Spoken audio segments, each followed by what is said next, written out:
Hello, welcome back to Just My Cars. In today's video, I'm going to be reviewing my Saab. So I had my last car for 4 years, and in that time, what I wanted in a car had changed. Now I had two requirements when I was looking for a car. One was for it to be more spacious than what I had before, and the other was for it to be turbocharged, but not a diesel, because I don't really like diesels like that, innit? So at first I wanted something JDM. So I was looking at 300ZXs and R33 Skylines. Back then, they were still cheap. Now they're flipping expensive. Now they weren't really what I needed at that point. It wasn't really right for me at that moment in time. So I was looking at Mark 5 Golf GTIs and Mark 2 Focus STs and them kind of things. But then they were too expensive. I didn't want to spend that much money. Then I started looking at Leon Cupras, but they were too old. The interior was a bit too dated and they weren't really, I like them, but it wasn't really, again, I wanted something that was a bit nicer and a bit more up to date. So then I looked to more like grown up cars, like the German brands and Jaguar and all that kind of stuff, to see if I could get like a used one that was very well looked after, rather than one that's just been ragged. But obviously they were still a bit out of my price range. So then as a joke, I thought, let me look at Volvos, and then it hit me. What about Saabs? I really wanted a turbocharged car, and it was mostly to hear the whistle and the dump valve. They really give this car a sense of occasion that you wouldn't have expected just looking at it.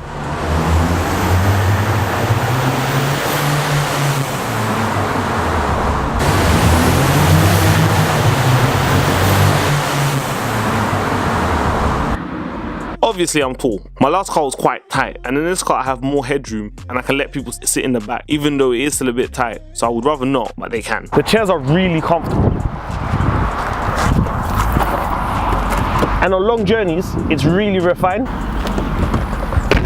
Saab was a premium brand, and you really feel the premium engineering in the car. 13 years later, it still feels as smooth and as refined to drive as it probably did when it was brand new. Something I've always really liked about the Saab is its boot space. Even though it's a convertible and even though it's a coupe, the boot space is still pretty big for the type of car that it is. And when I bought the car, the previous owner said to me that he used to have a convertible E46 3 Series, and he said that the boot space in here was much bigger than the E46. So overall, I'm winning. And it's so big that even I can fit in it, which I'm going to show you now.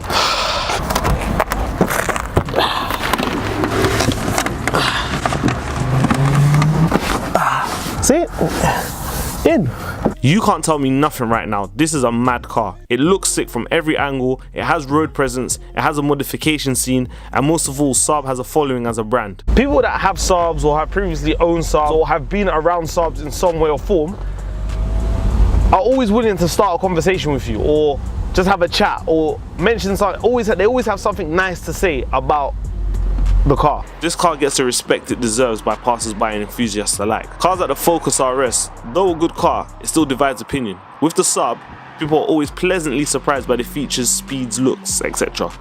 I really like telling people that I own a Saab. It's not the fastest car in the world, but I've never got bored of the power. Driving around town is fast enough to exploit gaps. For example, at low revs, you don't have to wait for it to pick up speed, which for me is important because I do a lot of my driving around town. It's quite a heavy car, but the performance makes up for its weight. On B roads, it doesn't feel like you have to really rag the car to get the most amount of enjoyment out of it. It has a really smooth power delivery, and you're constantly riding a wave of torque. It makes overtaking a breeze. The 6-speed gearbox is such a pleasure to use, and you can literally leave it in 6th gear as long as the journey takes you. And on the motorway, you really get the most out of the performance.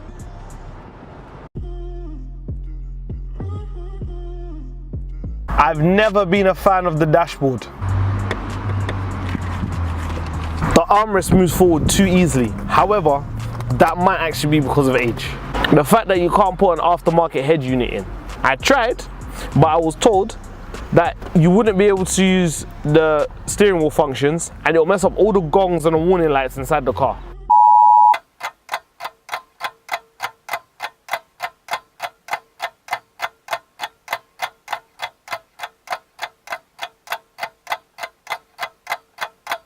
Yo, bro, can I get out real quick? Hello, bro. Bro, can I bounce out? Like, the door's locked. Hello? Wait, why are you closing? Wait, what's happening? Wait. No. You're not going anywhere. Bro. Check out.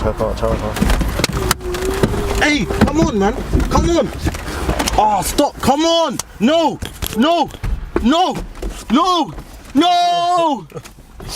That's what I think. Yeah. The boot is really, really heavy for some reason.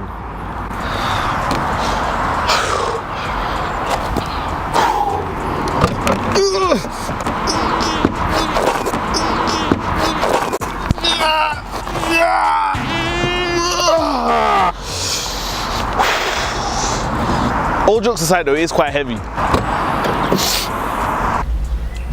One very unique feature of this car is the cup holder. So design wise it's pretty cool. Like press it out, boom, and it pops out like that. However, at the same time, most bottles don't actually fit in it properly. So when you're driving around, it wiggles around, especially when the drink is full. It tends to try and topple over. So guys, I hope you enjoyed today's video. Was a couple months late, but you know, still out. So content is content, innit? Thanks for watching, and we'll see you again soon.